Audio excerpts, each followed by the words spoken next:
It's important for any head teacher to really get to know their school, to get to know the children, the community, and the parents that they are serving. And then alongside that, it is really important to have a vision. What is the vision for your school? What do you want to achieve for your children? And then looking specifically at technology, how can technology help you to achieve that goal? Where would technology fit in? How would you implement it? How would you put the support in place for the staff and the children? And how would you select which partners you're going to work with when you are putting the technology in place? So it's a very progressive journey, and it all starts with the vision for your children in your school. Yes, we have been on a journey. I was in a school that was in an Ofsted category of requiring improvement, and inspectors had said that the teaching was dusty and learning was passive. Children were not engaged in the learning, they were not attending. And I think one of the most important things that we did was, first of all, to agree the vision for our school, get children, parents, governors, and staff on board with that vision. Then looking specifically at EdTech, you need a really good, strong leader. You need that expertise in your school. Head teachers and CEOs are not experts at everything, and they shouldn't have to be. So we identified a leader who would be able to lead on technology, somebody who would be able to win hearts and minds, to support children, to support staff, and to enable us to put our vision into practice. Very important was the selection of a partner that we could work with, and we wanted somebody who would understand education, would be willing to come into school and talk to teachers, talk to children, and really help us to identify the right technology for our school. We didn't want somebody who would just sell us what we didn't need. So once we'd identified a really good partner to work with and we'd got a strong IT leader, we then started to slowly implement strategies to make those improvements. One thing that we did that worked well was we set up mini trials. So for example, we implemented large screens in all of our classrooms, which immediately you could see an impact of that because there was presentation skills for teachers, there was immediately more interaction for children. But we wanted to try dual boards, so having more than one board and creating a collaborative classroom. And we set up a mini trial in one of the year groups.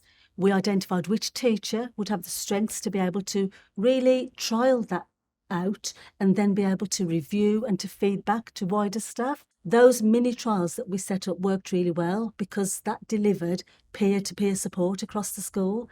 So people could see what was working well, embrace it, and then want to have a go themselves, and that built confidence. The other really important thing alongside introducing the technology was training for staff, because there's no point in any head teacher bringing resources in and implementing technology if there is not really good, high-quality training in place. So we introduced training sessions for all of our staff. We did questionnaires, we did surveys, and we identified what stage different individuals were at so that we could really tailor that training to groups of staff across the school. It wasn't a blip because education is constantly evolving, technology is constantly evolving, and staff training needs to be continuous. So we continued that over a long period of time with drop-in sessions, with workshops, with informal sessions for staff. So over time, as a school and as a leadership team, we saw the confidence of staff really improving.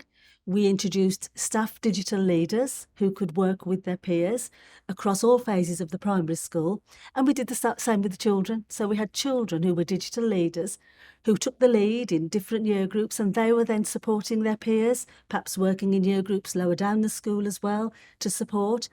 And all of that peer-to-peer support, all of that continuous review of what we were doing and the mini trials, evaluating and sharing, then helped us to pick out the very best of technology that suited our children in our school and that would help us to achieve the vision. We also commissioned an independent review by Professor Don Passy of Lancaster University.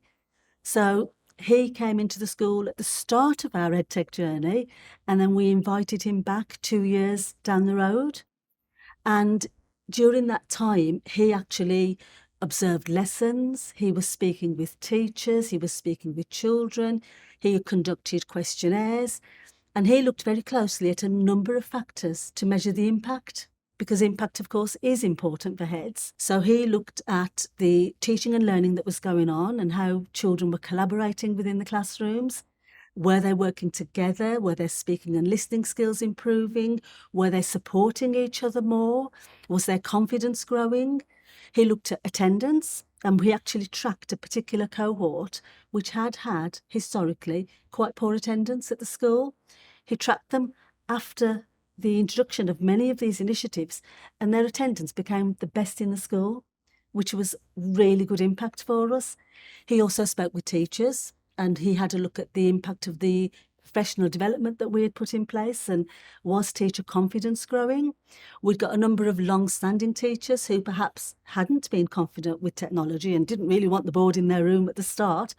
By the end of that, those teachers were saying to the professor, please don't take our interactive board away, we cannot manage without it.